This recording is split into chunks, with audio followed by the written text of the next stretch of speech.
Le Luna 2.0 a-t-il un avenir? Salut à tous et bienvenue, moi c'est Lewis et ici sur cette chaîne on parle investissement et crypto-monnaie. Si tu es nouveau ici, j'ai une question à te poser. Es-tu un passionné des cryptos? Si oui, tu es tombé sur la bonne chaîne. Rejoins la communauté des investisseurs passionnés des cryptos en cliquant sur le bouton s'abonner juste en bas et like cette vidéo pour me soutenir. Si tout ça est fait, je te remercie, te voilà à présent membre de la communauté. Je voudrais en profiter pour remercier ceux qui sont abonnés à la chaîne. Vous ne boostez pas uniquement les statistiques de la chaîne, mais aussi vous me boostez à faire des vidéos avec du pur plaisir. En me montrant que mon travail vous plaît, ça a plus de valeur que l'or à mes yeux. Merci encore. Tout ceci dit, on passe à la vidéo. C'est parti!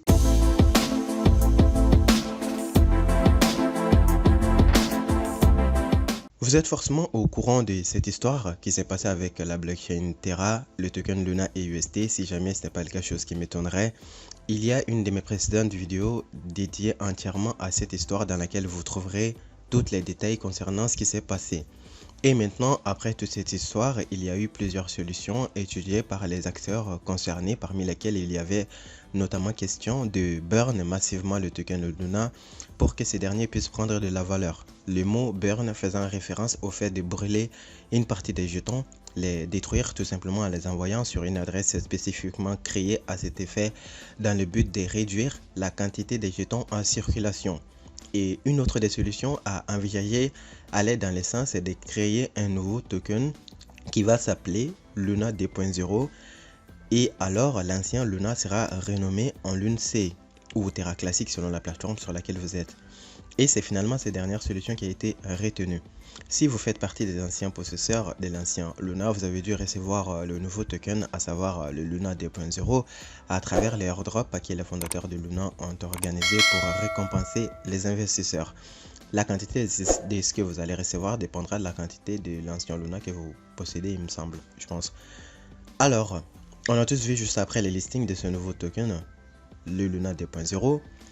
Sur certains exchanges, le token est parti à la hausse jusqu'à atteindre les 30 $ sur certaines plateformes. Et comme on a tous vu, après cela n'a pas duré longtemps. Les premières personnes qui sont entrées au prix du listing autour de 3 $ ont voulu prendre leur profit en vendant en max, chose qui a pour effet de faire chuter les prix. Bref, tu sais, les principes de l'offre et la demande. Et il y a certains youtubeurs qui ont continué à inciter les gens à acheter parce que eux pensaient que le plus gros pump était à venir, tout simplement parce qu'à ce moment-là, le token n'était pas encore arrivé sur les leaders des exchanges, à savoir Binance. Certains s'attendaient à 1x3, voire même 1x4 minimum lors du listing sur Binance, sauf que les choses ne se sont pas passées comme prévu. Après le listing sur Binance, le token a effectivement pris quelques pourcentages pendant un court laps de temps. Mais on est resté loin de ce que les gens espéraient. On n'est même pas arrivé à 1x2, plutôt décevant pour un listing Binance. Je vous encouragerai surtout à rester très vigilant et à garder toujours le contrôle quand vous investissez votre argent dans ce genre de projet. Ce que j'entends par là, c'est que c'est très dangereux de recharger quand un YouTuber vous dit « je recharge parce qu'il y a un potentiel de pump à venir ».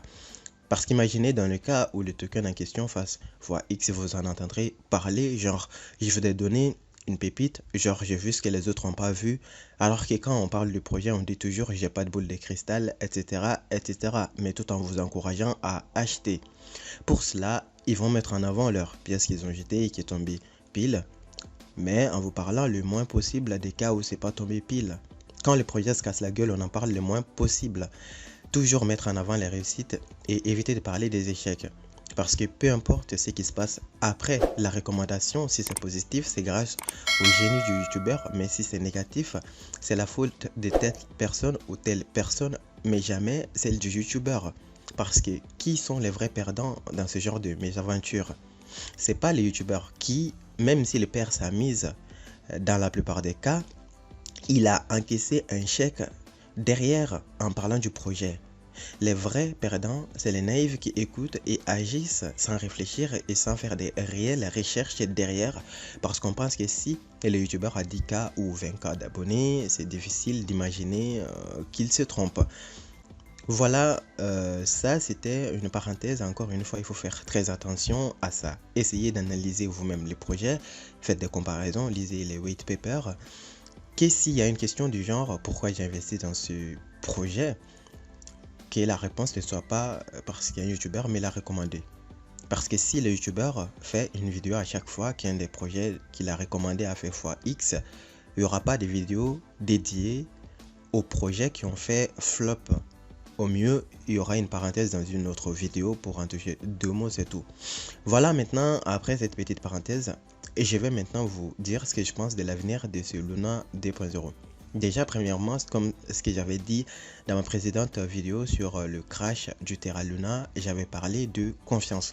J'ai tendance à me méfier des projets qui ont perdu la confiance des gens. Je ne suis pas en train de dire qu'il est irrécupérable. Ce que j'essaie de dire, c'est qu'on est dans un marché qui est encore très immature. Il faut qu'on se le dise. On peut penser ce qu'on veut, mais c'est comme ça. Donc, un projet qui crache comme ça et qui fait parler, autant parler de lui, mais de façon négative, croyez-moi, ça ne fera que fuir les investisseurs. Même si les projets en question réussissent à s'en sortir en quelque sorte et à atteindre un certain niveau, il aura beaucoup plus de mal à résister, beaucoup plus de mal que d'autres projets, genre à résister au potentiel bad buzz qui pourrait lui tomber dessus, chose qui est quand même monnaie courante dans le monde crypto. Une crypto qui risque de cracher à n'importe quelle petite mauvaise nouvelle. Vous pensez que les gens vont y mettre leur argent et aller dormir sur leurs 2 oreilles? Moi, je ne pense pas en tout cas. Les projets paraissaient bien solides et sûrs avant le crash.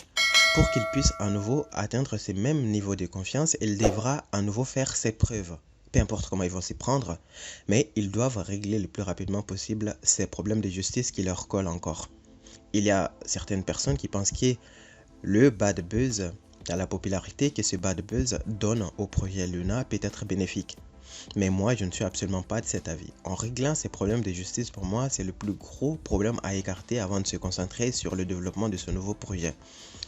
Parce que tant que ces problèmes de justice seront d'actualité, on n'en a pas fini avec les mauvaises nouvelles. Et qui dit mauvaise nouvelle dit mort potentielle du projet. Maintenant, après les problèmes de justice, ils doivent faire tout pour distancer ces bad buzz. Et comment c'est là, ils doivent éviter de prendre des risques qui pourraient les remettre dans la sauce. C'est-à-dire éviter des grosses mauvaises nouvelles dans les années à venir. Oui, parce que s'il y a un potentiel pour ce nouveau projet, ça sera sur du très long terme. Évidemment, disclaimer, je ne suis pas un conseiller en investissement. Faites vos propres recherches avant d'investir dans quoi que ce soit, quoi que ce soit dont je parle sur cette chaîne. Au moment où j'enregistre cette vidéo, les prix du Luna 2.0 tournent autour de 3 $. Un peu moins, voilà. Je vais pas vous dire d'investir ou de ne pas investir. Ça vous regarde. Dans les cas où vous aurez envie d'investir, je vous encouragerai à faire vos recherches et à avoir une vraie conviction après analyse avant de cliquer sur acheter. N'investissez pas dans le doute. Moi personnellement, je pense que si vous voulez faire du vrai profit sur Luna 2.0, vous devriez dans ce cas jouer sur du long terme. Tout ce qui est court moyen terme, oubliez.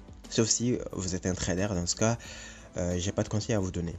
Voilà ce que je pense de l'avenir de ce nouveau token.